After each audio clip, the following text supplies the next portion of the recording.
Hi everyone. Welcome to this first demonstration of BotaniClock version 1, and it's for monitoring your plants, so you don't have to. So what is BotaniClock? Well, basically it's a combined web app and device that automatically tracks when a plant should be checked for watering and then notifies the user via their email. And currently it's in the prototype phase. Um, so why create BotaniClock? Well, first is just a little bit of catharsis for all the times that I've happened to overwater or underwater plants. And the second reason is just I wanted a fun excuse to play around with a little bit of IoT and also just to play around with a backend server a little bit. Um, so how does it work? Well, basically the first thing a user does is they water their plant and they'll press a button on a device by the plant, which in this case uses an ESP32.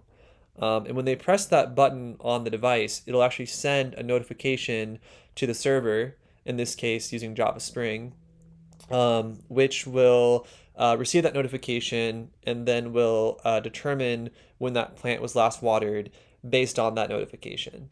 And then concurrently, the user can go to the website and they can also input information on how often the plant should be watered.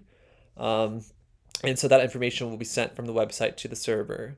And then once the server knows the last time the plant was watered, and it also knows how often the plant should be watered, it can determine when the next watering date is. It'll actually send that information to the website to be displayed. And also it'll keep track of when that date occurs so that a watering reminder can be sent to the user via their email. And there's also a way to configure the last watering date from the website, bypassing the device. And this could be used, for instance, by someone who doesn't have the device or just would prefer to manually update when it was last watered. So the question is, how does someone use BotaniClock for the first time? So there's basically 4 steps involved. So the first step is to get the plant ready on the website. So first the user will make an account, and then they'll add a plant to their account, and they'll also add some plant information. So for instance, how often the plant is watered, a name for the plant, maybe a picture of the plant, and they can also add when the plant was last watered if they so wish, but it's not necessary. And then the last thing is that when they create the plant, there will be a registration ID that will be generated for the plant, which will be used later. So once the plant is created on the website, the next thing the user will do will be to connect their device to their router, to the internet. So they'll just give the device the router username and password, and then the device should be connected to the router. Step 3, so once their device is connected to the router, the next step is to link their device to their plant. So basically, what they'll do is they will connect to the device via their computer, and they'll give the email of their account as well as that registration ID that was generated for the plant earlier. And using that information, the device will be able to figure out which plant it should update a timestamp for, or when the last watering date should be updated for, essentially. And then the last step is just to use the device as normal. So basically, when they water the plants, they'll just press the button on the device, and the device should automatically send to the server the indication to update the last watering date for the plant it's associated with. So that's more or less all the steps involved. And now it's time to show a quick demo. So let's say that we want to register our pal Bob over here. So we'll start by going to the front page of the website for BotaniClock. And you can see this is just generally what the website looks like. And we'll attempt to log into our account, botaniclock@gmail.com. So we try to log in, it should fail because we don't have an account yet. So let's sign up over here. So we'll just press sign up, and we're taken to our front page here. So we can start by creating a couple of plants. We'll just create 3 for good measure, and we'll just click right here. And as you can see, we have our plant name, we have the date it was last watered, how often we should water it, the next reminder, and then some sort of registration ID, and then finally our picture we're going to use. So let's start by giving Bob a picture. So we'll go in here and we'll press the cactus, and you can see we now have a picture of Bob right here. If we go back, you can see this picture is showing up. Since we don't need the other plants right now, we'll just go ahead and delete those. And now we just got our picture of Bob right here. So let's go back here. Let's give Bob his name. We'll type in Bob, and then we'll give a date. So for instance, we'll say October 2nd of last year, and we'll say once every 180 days, we should probably water Bob. So there you go. Now it says Saturday, March 30th of 2024 was the last time we should have watered Bob. So we'll go back, and you can see we now have all this information here. So now that we have our plant all set up, we can start going to the next step. So now that we have Bob on the website over here, the next step is to give our device the router information. So what we'll do is we'll press this button right here, and it'll start with the LED turning on like this while the device searches for a router. And you can imagine when this device is being used in real life, essentially it'll be in some sort of plastic case. Now you can see that the LED is sort of blinking, double flashing, and the reason for that is to essentially say it wasn't able to connect to a router. So what we'll do is we'll go over here and we will look for a way to connect our computer to this device. So we'll go to our Wi-Fi and we will check to see if this BotaniClock shows up. And so we'll click on there. Normally it would ask for some sort of password, which could be provided in a pamphlet with the device, for instance. But for our sake, I already typed it in. So now that we're connected to BotaniClock, we'll just go over here to a new tab and we'll type in botaniclock.local. So let's click that. And you can see that we're now connected to this screen here to connect to the router. So this is actually coming from the device itself. So we'll type in the username of the router, and we'll also type in the password. Let's do that real quickly.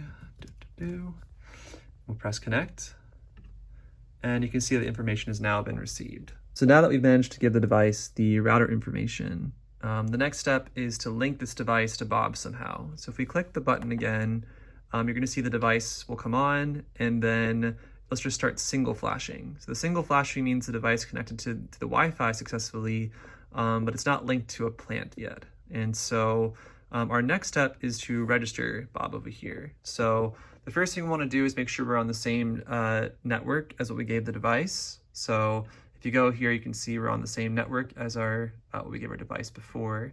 We're going to click on Bob and we're going to press register. So press register. When we press register, we're immediately taken to a new link here, which we'll be able to use to register the device. And so we're going to start by putting in our email here, which was botaniclock@gmail.com, and then a registration ID. So let's just try putting that in right over here. And let's say for some reason I typed this in wrong. So I forgot the last thing here, right? And I press register. Then you'll see that it actually won't work. It'll say it was an invalid username registration ID. And similarly, if the registration ID is correct, but it's not linked to the right account, so if I just say botaniclock@gmail.co, get the same error. Now, if I were to type everything correctly and press register, you'll see it now says the device has been registered and our LED is now off. So now that we've gone ahead and linked our device to the router and also linked it to Bob, we're ready for the next step, which is to simply water Bob and then to put it on the website. So on the website here, you can see we still have all the same information. You know, nothing has changed even after we register the device with Bob.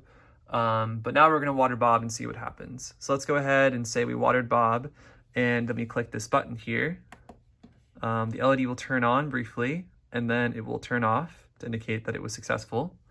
So now if we go over here and we refresh, you can see that you know, we now have it to set to the current date of May 18th. And if we go back, you can also see we have our next reminder for November 13th of this year. And so at this point, a user can come back on the page if they want to, or they could just wait for the server to send them an email when November 13th comes. So let's say now that we wanted this device no longer to be with Bob, but now with a different plant, for instance. Let's create a new plant here, and we're just going to call it our lemon tree. And we'll say it was last watered, I don't know, sometime earlier this week. So we'll say the 11th. And we'll water it once every 6 days. So we're just slightly behind schedule here. Now, let's go ahead and change the picture as well to our lemon tree here. So we're going to add that there. And there we go. So now we have our lemon tree there. And let's say we want to change this device from Bob to our lemon tree. So the question is, how do we do that? Well, it's actually quite simple.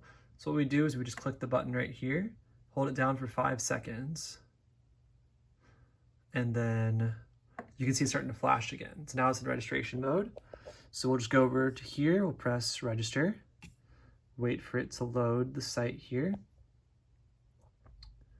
And then we'll just do the same thing we did before. So we'll just copy the registration ID, stick it right here, and then type in our Gmail, press register, and boom, we're in business. So now if we just go ahead and click the button here, the device will turn on.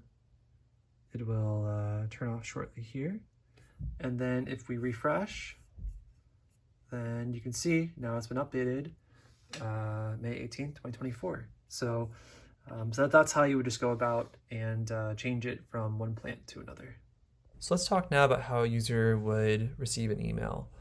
So essentially what the server does, it'll check to see if the next reminder day has already passed. And if it's already passed, it'll send an email.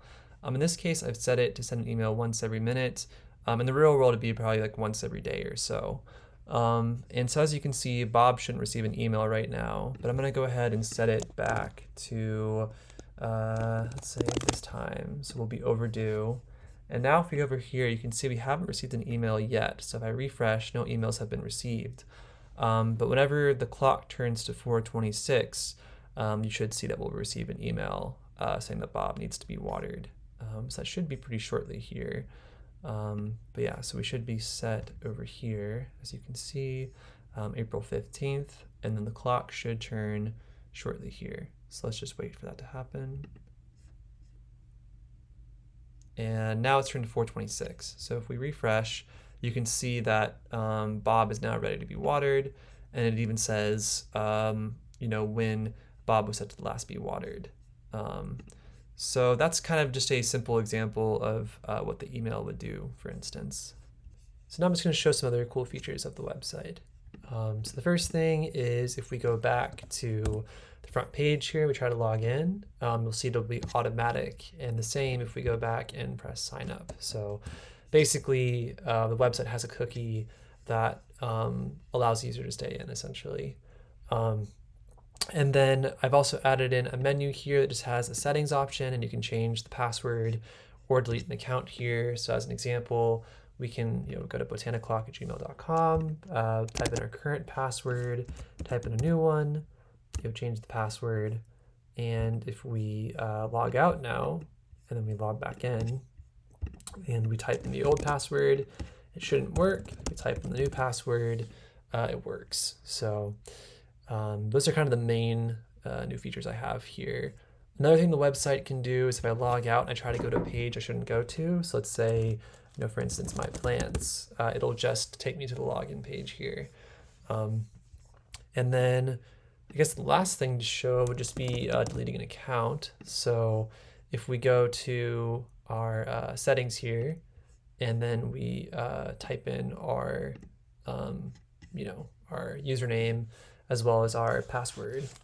So here, press delete account, and we try to log back in. Then you can see it no longer works. But if we sign up here and just create a new account, it should work here. So that's more or less all the features that I have on the website at this current time. So then, of course, the question is, where do we go from here? And so one possibility I'm considering is to make the device and server one component rather than being separate. So basically what that would entail is a user could provide their email and how often the plant should be watered to the device itself. The device can, of course, detect when the plant has been watered, and then whenever it's time to send a reminder, the device can turn on and send an email directly to the user. Another possibility is just to get rid of the button, instead of that have the notification of the last watering date sent to the server automatically. So basically, you could have like a soil moisture sensor that determines when the soils become wet, or you could have like a weight sensor determining that the plant has become suddenly heavier, and so as a result, has probably been watered.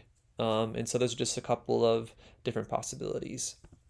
This is my GitHub and contact information. The GitHub has the Java Spring code, and the code has been documented and it does have tests, but it's possible I might make some changes in the next couple weeks to the code, just some refactoring and whatnot. And then the code for the ESP32, I'm hoping to add on there shortly. I'm just hoping to modify it a bit and just refactor it somewhat, just to make it a little bit more readable, but it should be on there shortly. So thank you for watching this video, and please let me know if you have any questions.